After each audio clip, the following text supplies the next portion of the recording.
મોરબીના વાંકાનેરમાં નગરપાલિકાના પરિણામો બાદ ઘર્ષણના દ્રશ્યો જોવા મળ્યા હતા। આ ઘર્ષણના દ્રશ્યો આમ આદમી પાર્ટી અને ભાજપના કાર્યકરો વચ્ચે જોવા મળ્યા હતા। આમ આદમી પાર્ટીના ઉમેદવાર નજીક ભાજપના કાર્યકરોએ ફટાકડા ફોડતા મામલો બીચક્યો હતો અને એકબીજા સાથે છૂટા હાથની મારામારી થતા માહોલ ગરમાયો હતો।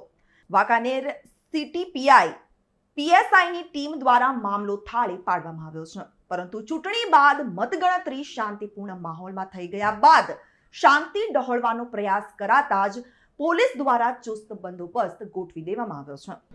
આજ રોજ વાંકાનેર નગરપાલિકાના ચૂંટણીના પરિણામો જાહેર થયા બાદ કેટલાક જીતેલા ઉમેદવાર છે ખુશી મનાવવા સારું ફટાકડા ફોડી રહેલા હતા માર્કેટ ચોક વિસ્તારમાં।